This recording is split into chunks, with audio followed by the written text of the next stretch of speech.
नमस्कार दोस्तों, मैं हूं श्रीधर राव। आप देख रहे हैं Netaji dot live. Netaji dot live के माध्यम से जैसा कि आप जानते हैं कि हम आपके पसंदीदा नेताओं के दिए गए वक्तव्य भाषण आप तक पहुंचाते हैं, वो भी असंपादित। आइए देखते हैं नेताजी डॉट लाइव के माध्यम से राजेश मुणत क्या कह रहे हैं।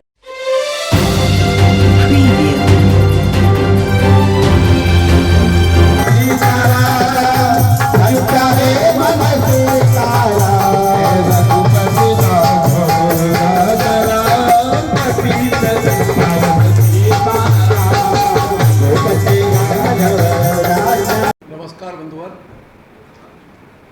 प्रिंट मीडिया, इलेक्ट्रॉनिक मीडिया के समस्त सहयोगी साथीगण, भारतीय जनता पार्टी कार्यालय में मैं आपका स्वागत अभिनंदन करता हूं।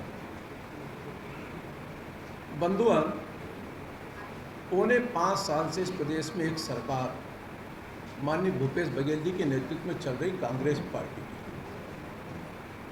और आज कांग्रेस पार्टी के अंदर स्वयं के ऊपर भरोसा है कि नहीं है, ये एक प्रश्नवाचक चिन्ह कांग्रेस पार्टी ने स्वयं ने अपने नेता के ऊपर लगा दिया। कांग्रेस पार्टी के नेताओं ने कहा, हम सामूहिक नेतृत्व पर चुनाव लड़ेंगे। तो वर्तमान कांग्रेस के मुख्यमंत्री, जिसकी पार्टी के स्वयं नेताओं को विश्वास नहीं है कि उसके नेतृत्व में अगली लड़ाई जीत पाएंगे कि नहीं जीत पाएंगे, हमारी क्या स्थिति रहेगी, और इसीलिए कांग्रेस पार्टी के प्रभारी से लेकर के सब लोगों ने एक बात कही कि हम सामूहिक नेतृत्व पर लड़ेंगे। बंधुओं, ये पौने 5 साल छत्तीसगढ़ के लूट, खसोट, भूख, भय और भ्रष्टाचार में निपट गए। जितने स्कैंडल छत्तीसगढ़ में हुए हैं, वह भी इतिहास में लिखने लायक है। चाहे वह शराब घोटाला हो, चाहे वह खनिज घोटाला हो, चाहे वह आयरन घोटाला हो, चाहे वह महादेव हो, और यह भी एक हिंदुस्तान के रिकॉर्ड में है कि जितने आईएएस यहां अंदर गए हैं, जितने इन धंधों में लिप्त रहे नेता गए हैं, उन सब के साथ में भरोसे पे कोई खड़ा है तो इस प्रदेश का मुख्यमंत्री खड़ा। जब भी कोई विषय ईडी की रेड कहीं पड़ती है तो मुख्यमंत्री का पहला बयान उनके बारे में आता है। क्या भ्रष्टाचारियों को संरक्षण देना कांग्रेस पार्टी का भरोसा हो गया? क्या दारू माफियाओं को कांग्रेस पार्टी पे भरोसा हो गया? क्या खनिज माफियाओं को कांग्रेस पार्टी पर भरोसा हो गया? और जब ये भरोसे की सरकार प्रदेश के अंदर अपना सर्वे करती है तो जो चीजें निकल करके आती है वो सार्वजनिक होती है। उसी विषय पर एक बात कह रहा हूं कि जब जन घोषणा पत्र आपने बनाया तो आपने जनता से जो वादे किए, उन वादे में आप कहां तक कामयाब हो पाए? छत्तीसगढ़ का बेरोजगार नौजवान पीएससी की परीक्षा में बैठता है और पीएससी में गड़बड़ी होती है, हाई कोर्ट पुनः परीक्षण के लिए कहते हैं, तो माननीय मुख्यमंत्री जी कल प्रेस कॉन्फ्रेंस में कहते हैं कि बीजेपी के पास कोई दस्तावेज हो तो लेकर के आए। बीजेपी लगातार आरोप लगा रही है कि पीएससी में व्याप्त अनियमितताएं हैं और जिन जिन का हक मारा गया वह आवेदन देकर के सीएम आए हैं, रिसीव है उनके पास छात्रों के, और हाई कोर्ट भी गए हैं जो लोग। उनके तथ्यों को अवगत होने के बाद हाई कोर्ट ने शासन को निर्देश दिए, जब कोई चीज की जानकारी या विरोधी दल या आम जनता उठाती है तो आप कहते तथ्य ले आओ। तो जब ईडी की रेड पड़ती है किसी के यहां पर, तो क्या पहले से तथ्य आपके पास आ जाते हैं कि उसके घर में कुछ नहीं, वो क्लीन है? जब वो जेल चले जाते हैं और 8-8, 9-9 महीने तक उनके जमानत नहीं होती है, ईडी जब उनके ऊपर चार्जशीट दायर करती है तब भी आप बोलते हो साहब। और ये जब छत्तीसगढ़ के पीएससी के बच्चों का इतना बड़ा घोटाला आने के बाद अगर इस प्रदेश के मुख्यमंत्री जी छात्रों के हित में अगर बात कर रहे हैं, तो मैं उन छात्रों की तरफ से आपसे आग्रह कहता हूं कि आप संज्ञान में लेकर के जात की घोषणा क्यों नहीं करते। प्रथम दृष्टया कोई भी व्यक्ति दोषी होगा, हम कार्रवाई करेंगे। एक छोटा सा उदाहरण दे रहा हूं मैं आपको। माननीय मुख्यमंत्री का कांग्रेस पार्टी के नेता एक आवेदन देते हैं स्काई वॉक को लेकर के, व्याप्त भ्रष्टाचार। 3 कमेटी बनती है चीफ सेक्रेटरी की अध्यक्षता में, जनप्रतिनिधि की अध्यक्षता में, इंजीनियर की अध्यक्षता में। वह कमेटी रिपोर्ट दे देती है। तो एक आवेदन पे आप निर्णय कर सकते हो और उस पर लिख सकते हो, वो कागज मेरे पास है, दस्तावेज है, कि बिना जांच के आप उस कागज पे आवेदन पे लिखते हो एफआईआर करें। तो ये तो छात्रों का भविष्य का मामला, जिसमें हाई कोर्ट का निर्णय आने के उपरांत इस प्रदेश के मुख्यमंत्री महोदय स्वयं संज्ञान में लेकर के कोई रिटायर्ड जज से जांच की घोषणा नहीं कर सकते। दूध का दूध, पानी का पानी। अगर आपके अंदर कोई है कुछ नहीं। मैंने पहले एक बार कहा था अधिकारियों के बारे में, रिश्ते क्या कहलाते हैं, तो ये पीएससी के चेयरमैन से रिश्ते क्या कहलाते हैं। आपने भरोसे के साथ में कहा इस प्रदेश के अंदर दारूबंदी करेंगे। एक कमेटी, 2 कमेटी, कमेटियों की रिपोर्ट नहीं आए। कभी कहते करेंगे, कभी कहेंगे नहीं करेंगे, कभी कहेंगे गंगा जल की हमने कसम खाई नहीं। और जब भाजपा के कार्यकर्ता उसका वीडियो जारी करते हैं गंगा जल की कसम खाते हुए दिख रहे हो, तो एक मंत्री आगे बोलते नहीं हमने उसके लिए नहीं कहा, उसके लिए कहा। किस पर भरोसा? जब जनता भरोसे से उठ जाती है। किसान 2 साल का बोनस का भरोसा, जन घोषणा पत्र में घोषणा की कि 2 साल का बोनस देंगे। 1 हफ्ते बाद चुनाव आचार संहिता आ रही, बोनस कहां मिला, किस पर भरोसा? दैनिक वेतनभोगी कर्मचारी तैयार बैठे, सरकार बनेगी परमानेंट कर देंगे। 5 साल बीत गए, फाइल तक नहीं चली, किस पर भरोसा? माननीय मुख्यमंत्री जी ने कहा मैंने 3 महीने में, ये रिकॉर्डिंग आपके पास उपलब्ध होगी, मेरी बात को नोट करने के साथ में रिकॉर्डिंग आपके पास है, कि मैंने 3 महीने में 15 साल में जो विकास का काम नहीं हुआ वो 3 महीने के अंदर मैंने करके दिखा दिया। 36,000 करोड़ का। कल भारतीय जनता पार्टी के रायपुर के कार्यकर्ता दूरबीन लेके निकलने वाले, खोजने कहां है विकास। 36,000 करोड़ का। मैं आपके माध्यम से फिर पूछता हूं भरोसे की सरकार से, रायपुर में सिंगल काम मैं कई बार पूछ चुका हूं, आज तक कोई बोल नहीं पाया। अगर रायपुर की जनता ने आपको बहुमत दिया, छत्तीसगढ़ की राजधानी रायपुर है, तो ये रायपुर की दुर्दशा क्यों करके रखे हो साहब? पूरे शहर को खोद के पटक दिया, बिना प्लानिंग, बिना योजना के शहर के अंदर पाइपलाइन का विस्तार। जो योजनाएं थी उन योजनाओं पे कमेटी बनाने के बाद में 5 साल में निर्णय नहीं कर पाए। आपने रायपुर की जनता को क्या दिया 5 साल में? मैं पूरी कांग्रेस पार्टी से पूछना चाहता हूं, मुखिया से पूछना चाहता हूं, एक काम बता दे इस रायपुर शहर का, पूरी राजधानी है छत्तीसगढ़ की, जिसका भूमि पूजन उन्होंने किया हो, उसका लोकार्पण किया हो, एक काम बता दे। कोई काम नहीं, सिर्फ भ्रष्टाचार के नए नए आयाम। और इसीलिए भरोसा, छत्तीसगढ़ की राजधानी में एजुकेशन हब के नाम पर एक एजुकेशन हब, जिसको लेकर के नगर निगम के लोगों ने, महापौर ने, सचिव ने दस्तावेज जारी किए कि हम वहां यूथ हब बना रहे हैं। मैं 10 दिन तक उस मांग को लेकर के वहां धरने पे बैठा हूं।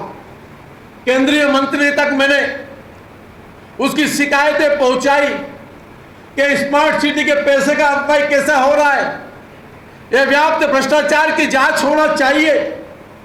उसका एक उदाहरण मैं आपको दे रहा हूं, और आपने मेरे फुटेज लिए होंगे पहले भी धरने के, और सरकार की तरफ से जिन्होंने कहा, स्मार्ट सिटी ने कहा यूथ हब बना रहे हैं, वहां के विधायक ने कहा यूथ हब बना रहे हैं, रायपुर के मेयर ने कहा यूथ हब बना रहे हैं। उसकी ड्राइंग डिजाइन उपलब्ध कराई और कहा कि मुणत जी के कार्यकाल का 18 का है, जिसमें कहीं नहीं लिखा उसके बाद में भी उसकी टेंडर की तारीख से लेकर मैंने सब बताई। हाई कोर्ट में हम गए, हाई कोर्ट में हमने दस्तावेज प्रस्तुत किए।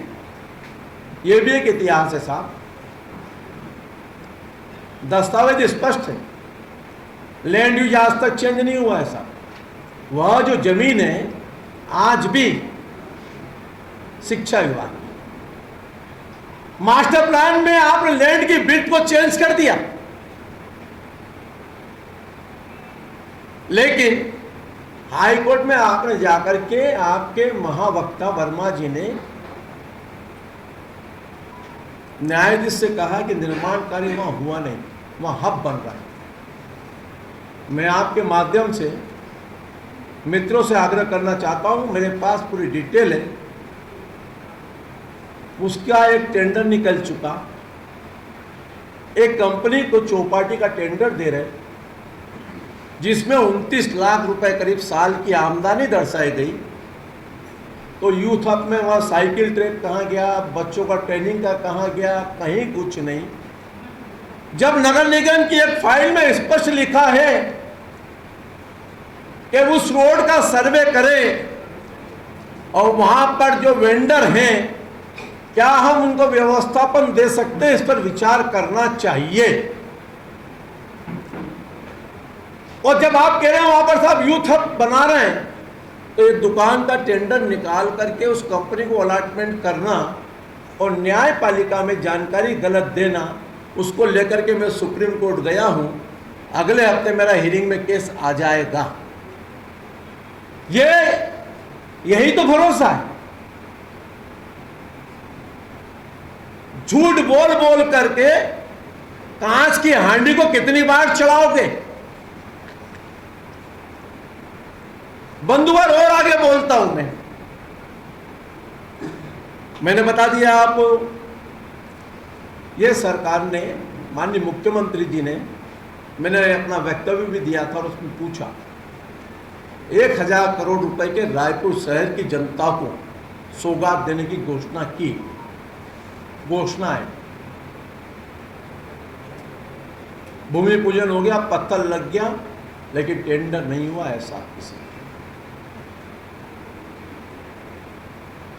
तेलीबांधा फ्लाईओवर की ड्राइंग डिजाइन हो गई, लेकिन अभी तक टीएस नहीं हुआ, और टीएस नहीं होने के साथ में कोई टेंडर नहीं हुआ, अभी उसकी प्रक्रिया प्रारंभ नहीं हुई है। खाली वित्तीय स्वीकृति के आधार पर भूमि पूजन कर दो।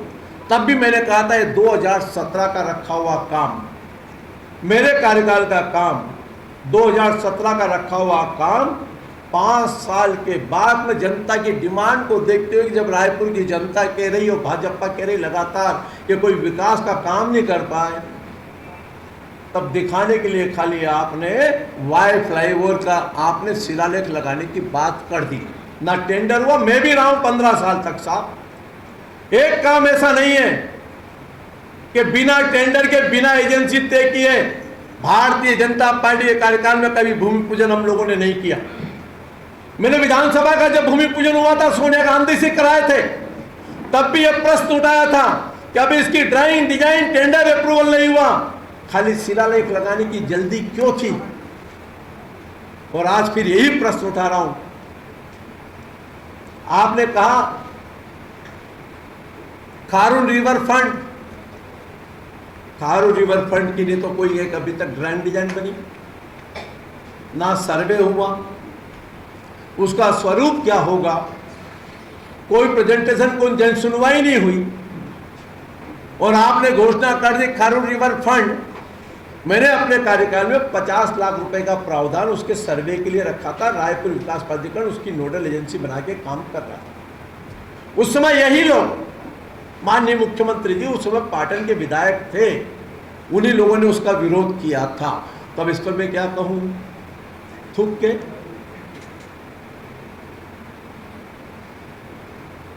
ये विकास के, डेवलपमेंट के विरोधी हैं।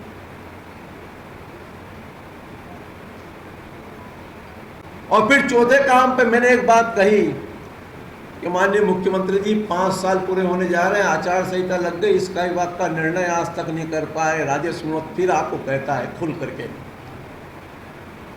शहर के विकास के अंदर आगे बढ़ो, द्वाग्रस की भावना छोड़ करके निर्णय करने की क्षमता रखो। जिस स्काई विभाग की रिपोर्ट शासन के पास पहुंचने के बाद में, विधायक की कमेटी ने रिपोर्ट देने के बाद में, पौने 5 साल में क्या उसके अंदर कमी बेसी है, उस पर यह निर्णय नहीं कर पाए तो इस सरकार को भरोसा और किस चीज का करेगा। विपक्ष कह रहा है। आपने पूरी कोशिश कर ली कटघरे में खड़ा करने की, लेकिन ये जनता पूछ रही कि रायपुर का विकास अवरुद्ध क्यों हुआ। एक बहुत बड़ी घटना परसों घटी। सरकार का बहुत बड़ा महत्वपूर्ण प्रोजेक्ट गोठान, जिसको लेकर के भारतीय जनता पार्टी ने पूरे प्रदेश में सब चीजें लगातार उठाती रही है। और जो गोठान की दुर्दशा देखने को मिली है, हमने उस समय भी उठाए थे मुद्दे। जब गोठानों का परीक्षण करने भारतीय जनता पार्टी का पूरा प्रतिनिधि प्रदेश के अंदर निकला था, चारा नहीं है, पानी नहीं है, शेड नहीं है। अरे वो तो ठीक है, ये चारागाह क्या कांग्रेस पार्टी के नेताओं को चारागाह के अंदर ड्यूटी लगा करके पैसा कमाने का यंत्र बना दिए हो क्या आपने? रायपुर शहर के जरवाए के अंदर, शहर की नगर निगम की सीमा के अंदर, जरवाए में गोठान के अंदर, ये फोटोग्राफी में आपको दिखा रहा हूं, एक बार निगाह डाल ले। और आज नगर निगम के कमिश्नर ने स्टेटमेंट दिया। मैंने फोन करके उनसे कहा, कलेक्टर से कहा जरा आ जाओ। उन्होंने एडिशनल इंचार्ज पांडे को भेजा, उसने वहां देखा, बयान लिया। वेटनरी डॉक्टर बोल रहा है रखने लायक जगह नहीं, 5 दिन पहले मैंने रिपोर्ट दे दी है साहब, लेकिन कोई सुनने को तैयार नहीं। वहां का चौकीदार कहता साहब क्या बताऊं मैं आपको, यार चारा ढंग से नहीं मिल रहा, फफून है, सुनने को तैयार नहीं। और जब हम वहां जाकर उस केस को बताते हैं, वहां पर कोई फोन करते हैं, हम कोई पॉलिटिकल एजेंडा लेकर के नहीं गए थे। जब 6 गाय मर गई है, उनको दफना दिया, उसके बाद में आज नगर निगम बोल रहा है कि साहब ऐसा कुछ नहीं है। ये नगर निगम भी राजनीति खेलना चालू कर दिया कमिश्नर साहब। अगर ये फोटोग्राफ गलत है, ये दस्तावेज गलत है, वहां के वेटरनरी का डॉक्टर गलत है, वहां का चौकीदार गलत है, तो एसी कमरे में बैठने वाले वो लोग सही है क्या? यही भरोसा है लूट खसोट करने का। और इसलिए मित्रों, जब ये चीजें और विषय के साथ मैं आपके सामने बात कर रहा हूं, तो जो जनता का भरोसा उठ गया और जब परिवर्तन की लहर चारों तरफ दिखने लगी और जब यह बात निकल करके आने लगी, बदलबो ये बात सरकारदारी बदलबो, छत्तीसगढ़ सरकार बदलने के लिए जनता तैयार बैठी है, तब आपको भरोसा याद आ रहा है। तब हमारे कार्यकर्ता भी, कल हम शुरुआत कर रहे हैं पश्चिम से, और अभी 2 बजे गांधी जी की प्रतिमा के पास बैठ करके ईश्वर से गांधी जी आज जयंती है 2 अक्टूबर, रघुपति राघव राजा राम पतित पावन सीताराम।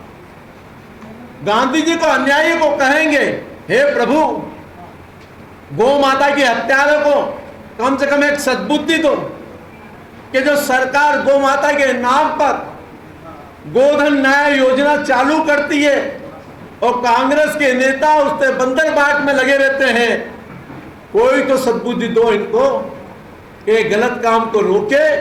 और इसीलिए सरकार से भरोसा उठ गया, तब जनता के बीच में परिवर्तन की लहर जागृत हो गई। आज इसीलिए जनता के बीच में भरोसे के साथ जा रहे हैं। तो मैं फिर पूछ रहा हूं, रायपुर की जनता पूछती है आपने कुछ किया हो तो बता दो। और पूरी मीडिया के साथियों से कहता हूं इस बात को, इस प्रदेश के मुख्यमंत्री जी ने अगर एक काम किया है रायपुर की राजधानी में, जिसका स्वयं ने भूमि पूजन किया, उसका लोकार्पण, मैं आपको इस बात की चुनौती नहीं देता। बार बार कहते लोग चुनौती देते हैं मनोज जी, जो सजा कहेंगे वो सजा भुगतने को तैयार हूं, नहीं तो कम से कम कांग्रेस पार्टी रायपुर की जनता से माफी मांग ले। धन्यवाद। आपने देखा पूर्व मंत्री राजेश मूणत किस तरह से नेताजी डॉट लाइव के माध्यम से वक्तव्य दे रहे थे, किस तरह से वर्तमान भूपेश सरकार को घेर रहे थे और सिस्टम किस तरह से काम कर रहा है। हमारे इस चैनल में बने रहने के लिए हमारे इस चैनल को लाइक करें, शेयर करें, सब्सक्राइब करें। नमस्कार। नेताजी डॉट लाइव के प्रायोजक हैं Satyadeep diagnostic and clinic, Supela, Bhilai.